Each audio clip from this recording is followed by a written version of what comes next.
तो जैसे ही यहाँ पर हमने h बराबर ये हमारे पास वैल्यू आ गया था, ठीक है, और इसको जैसे ही और आगे यहाँ पर हल कर सकते हैं √9.75/2, और इसको जैसे ही हमने कैलकुलेट किया दशमलव के दो स्थान तक तो अप्रोक्सीमेट 1.56 यहाँ पर वैल्यू बैठ गया है। तो यहाँ पर जो ऊंचाई है जो DE है, एक सिरे से मेहराब की जो ऊंचाई है 1.5 मीटर दूर स्थित बिंदु से, ठीक है ना, वो है 1.56 मीटर अप्रोक्सीमेट। तो यहाँ पर ये ऊंचाई यहाँ पर हमें प्राप्त हो गई है जो हमने यहाँ पर कैलकुलेट किया। तो ये विविध प्रश्नावली का क्वेश्चन नंबर 4 था। अब हम यहाँ पर क्वेश्चन नंबर 5 को करने वाले हैं और नेक्स्ट प्रश्न को यहाँ पर हम करने वाले हैं। एक बार फिर पूरे क्वेश्चन को यहाँ पर समझा देते हैं। क्वेश्चन नंबर 4 है, एक मेहराब अर्धवृत्ताकार रूप का है। तो ये मेहराब है जो अर्धवृत्ताकार रूप का है, यह 8 मीटर चौड़ा है, 8 मीटर चौड़ा है। इसकी चौड़ाई कुल बात करें तो वो है 8 मीटर चौड़ा है और केंद्र से 2 मीटर ऊंचा है। यदि इसका केंद्र O है तो O से इसकी ऊंचाई जो है वो 2 मीटर है, ठीक है ना। एक सिरे से 1.5 मीटर दूर स्थित बिंदु से मेहराब की ऊंचाई ज्ञात कीजिए। स्थित बिंदु पर मेहराब की ऊंचाई ज्ञात कीजिए। तो हमने यहाँ पर 1.5 मीटर दूर एक सिरे A से एक बिंदु D ले लिया 1.5 मीटर, और इस D बिंदु से जो मेहराब की ऊंचाई है वो हमें ज्ञात करनी है बिंदु D पर। तो अब देखिए यहाँ से OA की बात करें तो ये कुल कितना है 8 है, तो OA 4 हो गया, 4 हो गया तो 4 में से 1.5 घटाएंगे तो हमें OD प्राप्त हो जाएगा। तो यहाँ पर OD कितना हो गया 2.5, OD 2.5 है तो इस बिंदु E के जो निर्देशांक है वो कितने हो जाएंगे 2.5, H हो जाएंगे। तो उसी को हमने यहाँ पर कैलकुलेट करके सबको और केंद्र और हमने फिर मानक समीकरण लिखा जिसका अक्ष दीर्घाक्ष होता है, दीर्घाक्ष x अक्ष होता है, ठीक है ना, दीर्घाक्ष x अक्ष पर होता है। तो उसका मानक समीकरण होता है हमारे पास दीर्घवृत्त का x² + a² + y² / b² बराबर 1।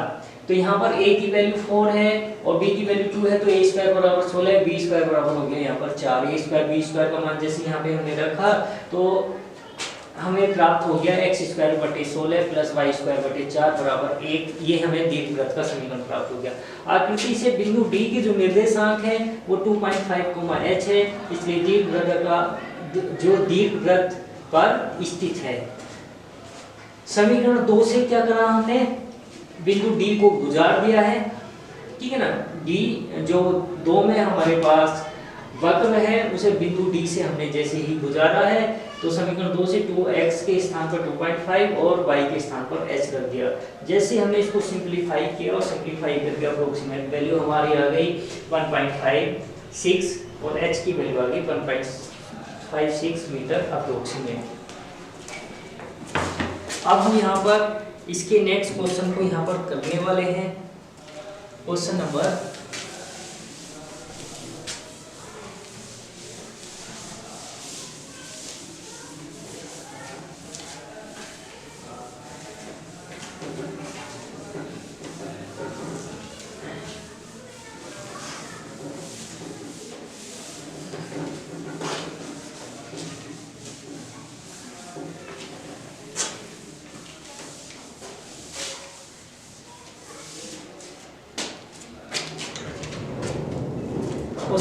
5 है। यहाँ पर क्वेश्चन नंबर 5 की बात करें तो क्वेश्चन नंबर 5 यहाँ पर है, एक 12 सेंटीमीटर लंबी छड़ इस प्रकार चलती है, एक 12 सेंटीमीटर लंबी छड़ इस प्रकार चलती है कि इसके सिरे निर्देशांकों को स्पर्श करते हैं, इसके सिरे निर्देशांकों को स्पर्श करते हैं। तो अगर मैं यहाँ पर निर्देशांक अक्ष बना लूँ, यहाँ पर निर्देशांक, तो यहाँ पर निर्देशांक अक्षों को मैं यहाँ पर बना लेता हूँ। ये हो गया हमारे पास x अक्ष और ये हो गया हमारे पास y अक्ष। इसको और बढ़ा देता हूँ मैं, तो ये हो गया हमारे पास y अक्ष, ये हो गया मूल बिंदु। तो एक छड़ है जो 12 मीटर लंबी है, जिसकी लंबाई कितनी है 12 मीटर है। अगर मैंने इसको a माना है और इसको b माना है तो कुल AB जो है वो है 12 मीटर, यहाँ से लेके यहाँ तक और यहाँ से लेके यहाँ तक 12 मीटर। तो एक 12 मीटर लंबी छड़ इस प्रकार चलती है कि इसके सिरे निर्देशांक अक्षों को स्पर्श करते हैं, निर्देशांक अक्षों को स्पर्श करते हैं। छड़ के बिंदु P पर, छड़ के बिंदु P पर, हमने बिंदु P ये ले लिया है यहाँ पर, बिंदु P पर P का बिंदु पथ ज्ञात कीजिए। बिंदु पथ ज्ञात करना है तो हमने इस पॉइंट को Px, y यहाँ पर मान लिया है, Px, y। तो बिंदु P का बिंदु पथ ज्ञात कीजिए जो x अक्ष के संपर्क सिरे से 3 मीटर की दूरी पर है।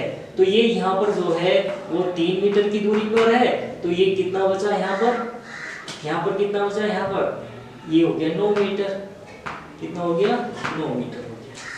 अगर मैंने यहाँ से लेके यहाँ तक की दूरी a मानी है तो ये इसके निर्देशांक हो गए 1,0, और यहाँ से लेके यहाँ तक की दूरी अगर मैंने b मानी है तो इस बिंदु के निर्देशांक हो गए 0,b।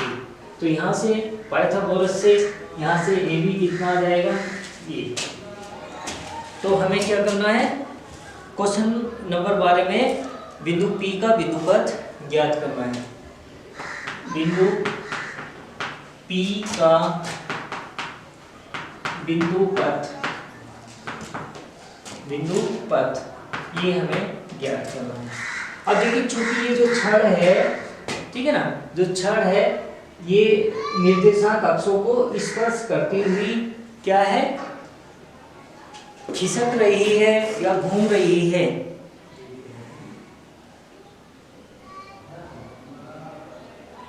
ठीक है ना, इस प्रकार इसको हम चला रहे हैं जिससे ये निर्देशांक अक्षों को टच करती रहे।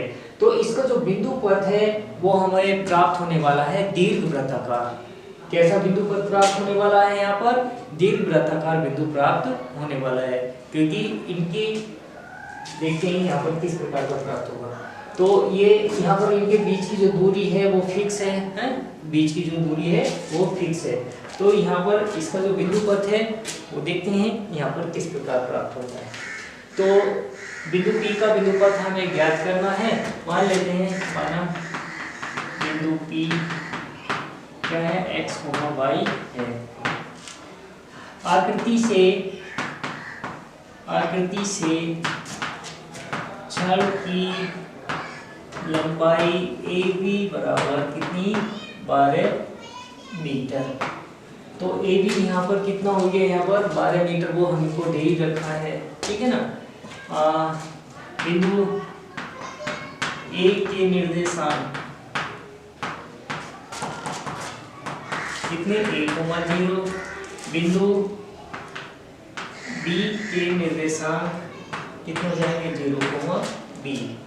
तो समकोण त्रिभुज में ले लेते हैं, समकोण त्रिभुज AOB में, ठीक है ना। PGD से यहाँ पर क्या हो जाएगा, वो हो जाएगा हमारे पास ये हो जाएगा OA² प्लस OB² बराबर AB², ठीक है ना। तो दिस इंप्लाइज OA² अर्थात ये हो जाएगा A² प्लस B² बराबर AB कितना है, 12 का वर्ग कितना हो जाएगा, 144। तो this implies A² plus B² बराबर कितना आ गया यहाँ पर, 144। Equation number 1। इक्वेशन नंबर 1 ये हमारे पास आ गया। अब बिंदु P है, पुनः आकृति